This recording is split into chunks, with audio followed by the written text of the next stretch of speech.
जय हिंद दोस्तों, welcome to education path. तो आज हम बात करने वाले हैं एसएससी सीएचएसएल एग्जाम 2023 का, जिसका हम 10 मार्च के फर्स्ट शिफ्ट का जीके जीएस क्वेश्चन लेकर आया हूँ जो एग्जाम में पूछे गए थे। तो चलिए वीडियो शुरू करते हैं और देखते हैं पहला क्वेश्चन। उससे पहले आप हमारे चैनल पर नए हैं, आप हमारे चैनल को लाइक और सब्सक्राइब करें और वीडियो को अंत तक देखें। चलिए वीडियो शुरू करते हैं और देखते हैं पहला क्वेश्चन क्या था।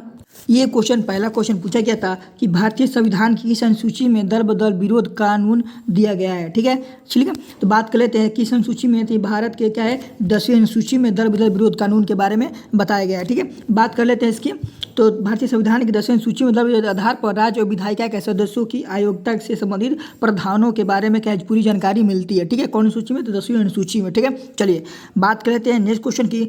तो पूछा गया था कि जबलपुर किस नदी के किनारे स्थित है। ठीक है, तो ये हो जाएगा राइट आंसर हो जाएगा नर्मदा नदी। क्या हो जाएगा आपका राइट आंसर हो जाएगा नर्मदा नदी। ठीक है, इसके बारे में और पढ़ लेते क्या है। तो यह मध्य भारत की एक क्या है, मध्य भारत की एक क्या है नदी होने के साथ साथ भारतीय उपमहाद्वीप के 5वीं सबसे लंबी नदी है। ठीक है, चलिए इसके बारे में और देख लेते क्या है।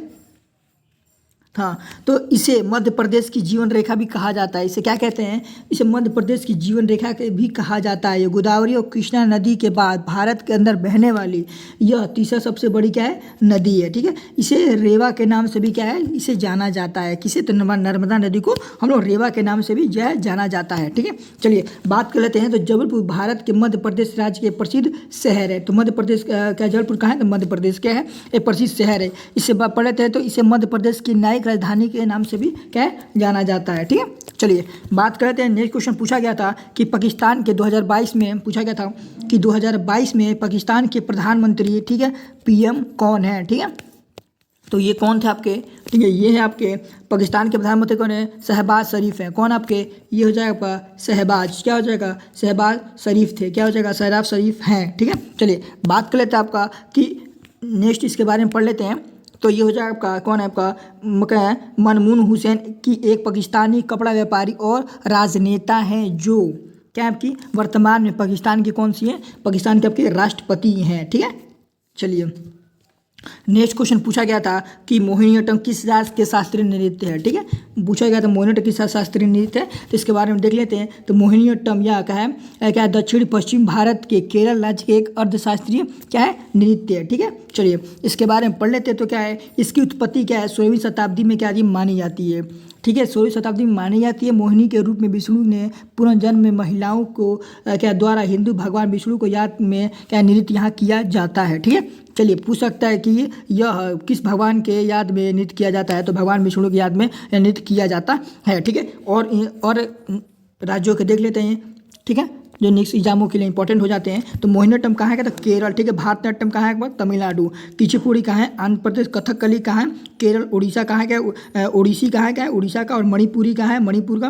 ठीक है, कथक कहाँ है? उत्तर प्रदेश का। और शास्त्रीय कहाँ है? सत्रिया कहाँ का है? असम राज्य का। ठीक है, ये सारे के सारे इंपॉर्टेंट हो जाते हैं और प्रमुख भी है। ठीक है, चलिए बात कर लेते हैं। नेक्स्ट क्वेश्चन जो था कि निम्न में से कौन समवर्ती सूची का विषय नहीं है। ठीक है, तो कौन सा नहीं है?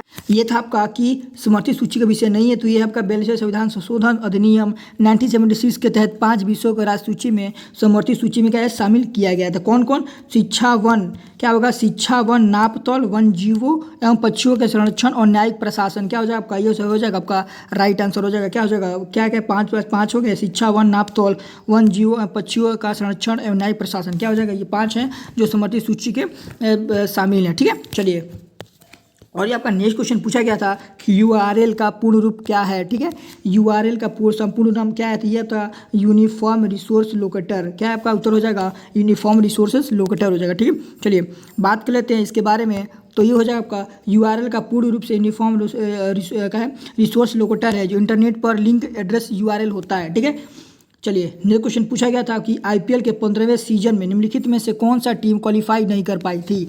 तो गुजरात टाइटंस, ठीक है, Rajasthan royal, Lucknow super giants और रॉयल चैलेंजर्स बेंगलोर। ठीक है, क्या हो जाएगी जो टीम क्वालिफाई नहीं कर पाई थी। ठीक है, चलिए बात कर लेते हैं। आपका नेक्स्ट क्वेश्चन पूछा गया था FIBA। ठीक है, FIBA क्या है बास्केटबॉल विश्व कप का खिताब किस देश ने जीता। ठीक है, तो ये ऑप्शन में दिया गया था आपका अमेरिका, जापान, चीन, भारत। ठीक है, आपके ऑप्शन में दिया गया था कि ऑप्शन नंबर ये ऐसे करके दिया, ऑप्शन 1 2 3 ऐसे दिया गया था। ठीक है, चलिए इसके बात कर लेते हैं इसमें क्या हो जाएगा। तो इसमें हो जाएगा आपका राइट आंसर हो जाएगा अमेरिका। ठीक है, चलिए इसके बारे में पढ़ लेते हैं। तो क्या है, संयुक्त राज्य अमेरिका ने सिडनी में क्या है सुपर डोम क्या है ऑस्ट्रेलिया में अंतर्राष्ट्रीय बास्केटबॉल महासंघ, ठीक है FBI का FIBA बास्केटबॉल विश्व कप जीतने के लिए चीन को 83-61 से हराया था। ठीक है, चलिए अमेरिका ने लगातार चौथा और कुल 11वें, ठीक है 11वें कुल 11वां खिताब जीतकर और पेरिस 2024 में ओलंपिक भी खेलेगा। ठीक है, चलिए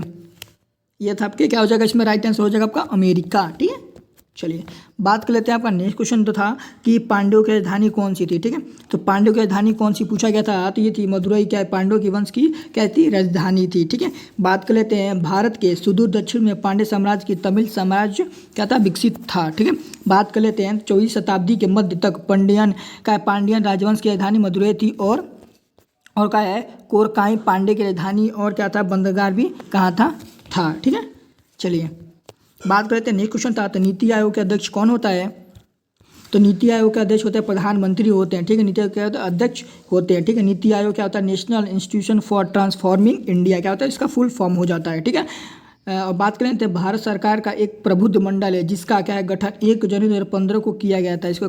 इसका क्या है नाम बदल किया गया था, योजना आयोग के नाम पे क्या किया गया, नीति आयोग कर दिया गया था। ठीक है, बात करें तो इसका मुख्यालय कहाँ है, तो इसका मुख्यालय आपका नई दिल्ली में क्या है इसका मुख्यालय स्थित है। ठीक है, चलिए नेक्स्ट क्वेश्चन पूछा गया था, तो व्यास सम्मान 2022 किसे मिला, तो बात कर लेते हैं। ठीक है, हाँ तो ये प्रसिद्ध हिंदी लेखक डॉक्टर ज्ञान चतुर्वेदी के 2018 के व्यंग उपन्यास का है पागल खाना को ठीक है 32वें सम्मान 2022 के लिए चुना गया। ठीक है, 1991 में के बिडेला फाउंडेशन द्वारा स्थापित वार्षिक व्यास सम्मान एक भारतीय नागरिक द्वारा प्रकाशित एक उत्कृष्ट हिंदी साहित्यकार कृतित्व को दिया जाता है। पिछले 10 साल से क्या है ये हो रहा है। ठीक है, चलिए बात कर लेते हैं। ये थे आपके सारे के सारे क्वेश्चन थे जो मुझे मिल पाया और मैं जो डिस्कस कर दिया हूँ। तो चलिए आप कुछ भी डाउट हो तो आप कमेंट कर सकते हैं और हम बता दें कि इसका PDF आपको मेरे टेलीग्राम चैनल पे मिल जाएगा और टेलीग्राम चैनल का लिंक डिस्क्रिप्शन में मिल जाएगा, वहाँ से आप जाके इसका PDF देख सकते हैं। ठीक है, तो चलिए आज के लिए इतना ही, धन्यवाद।